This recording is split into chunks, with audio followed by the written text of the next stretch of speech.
I'm talking about crisis and creativity. I don't know how many of you have ever been in a crisis situation that you could not do anything about. I have been in many crisis situations that I virtually could not do anything about. And I want to share with you one of those incidents. It was out of town, out of the state. And I was with my uncle at the time. At night, we got attacked by assailants. Some of you know I'm a politician, so this thing comes with the terrain. I woke up to noises by the window, and I just checked to see who was at the window, why we had the kind of noises we're having. And I saw heavy muzzled men, as it were, with sophisticated weapons. And I wanted to raise an alarm, and they shouted, "If you say anything, we'll fire you." Jesus Christ. I took my phone and I made a way. I wanted to reach my uncle at his room, but we hit ourselves at the corridor. He said, "We're under attack." I said, "Yes, we're under attack." He said, I then asked him, "So what do we do?" He said, "We'll fight back." I said, "Fight back? No, I'm not going to be a part of that." So he asked, what do we do? By the time he could realize it, I was already up in the ceiling. He too didn't have an option but to join me in the ceiling. Do you know that for the next 10 minutes, we were there, tensed period. I was with my phone. But it was completely useless to me. I couldn't bring myself to either make a call or reach anybody. I was just completely disoriented. It's not a place to be in. I'm sure some of you would think you would call the police commissioner, you call this, you will call that. My dear, pray not to be in such a situation because you're very likely not to do anything.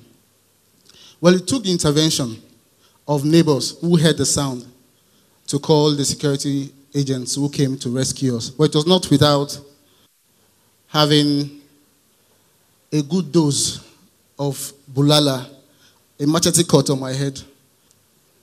So that was my experience. So I was sharing this outcome, the entire episode, with a friend of mine, a senior friend of mine called Linda Someri Stewart. And we were talking about how we could limit the exposure of people to this sort of crisis. And then she came up with a remarkable, fantastic idea that why not we use technology?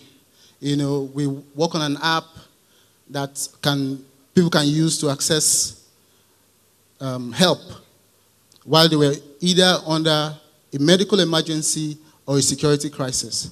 I said, fantastic idea. But money for that app was an issue. Somehow, by some benevolence, we were able to reach the governor of Rivers State who funded that process. And then the app called the Ranger app was born. How does it work? It works with GPS. You can either choose, if you're in a crisis situation, a security crisis situation, there's a specific button to press. If you are in a medical crisis situation, there's also a specific button to press. What this does is that once you press that button, every ranger around your location is alerted to the specific crisis that you're having and where exactly you are.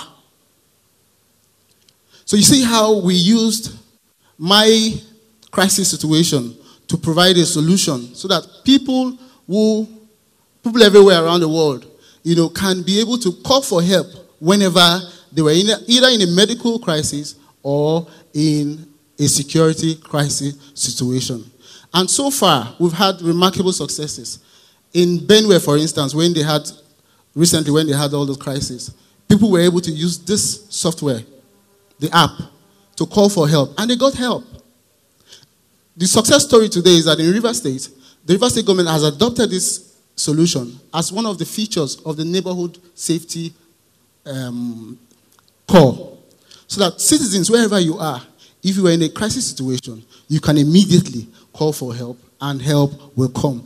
This is a set principle. If you have to make progress in life, you must be able to extract value from whatever crisis situation you find. It might be a medical crisis, it might be an academic crisis, it might even be a job crisis. The principle is the same. You must be able to extract value. Now, going forward, a friend of mine called Von Kennedy, He left politics, unlike me, and joined farming. He became a major rice farmer in this country. He was very successful at farming. Then he realized that, look, small farmers had a problem with reaching the market. And so because they had poor access to the market, they were suffering losses. Now, because I already know how to figure out solutions, I spoke with my friend again, Linda Sumeri Stewart. And she said, okay, so why not we work on an app? An app that will connect farmers with buyers and then transport service providers. And that was how the Nubian Gem app was born. The Nubian Gem app connects farmers directly with buyers.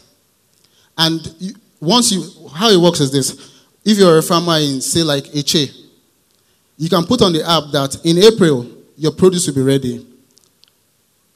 People like me who like your produce will be on the app to, okay, get contact with you and tell, okay, by April, I'll be able to reach you and reach you to get your produce. Now, what this app also helps to do is it cuts farm losses.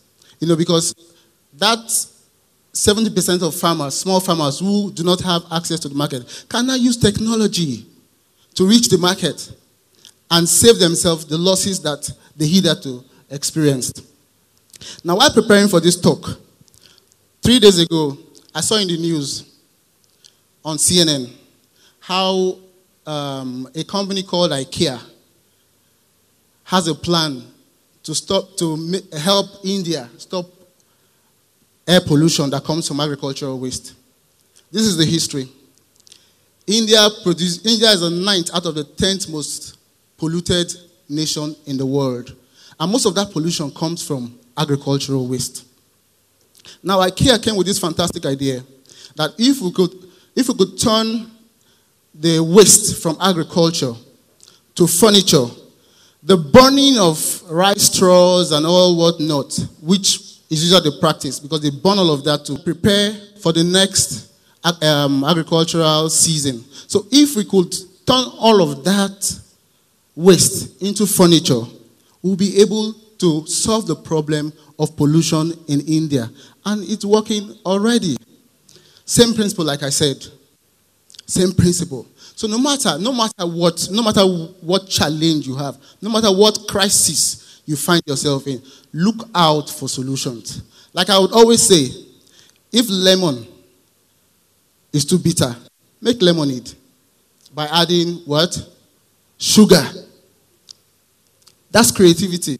Solve problems by being more creative with your crisis situations. Think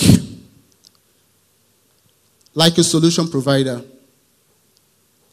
When you are faced with crisis situations, the best way to deal with them is to think like a solution provider. If you factor your mind, structure your mind in such a way, I'm sure most of the crises we have in our world today will be dealt with. Thank you, and have a wonderful time.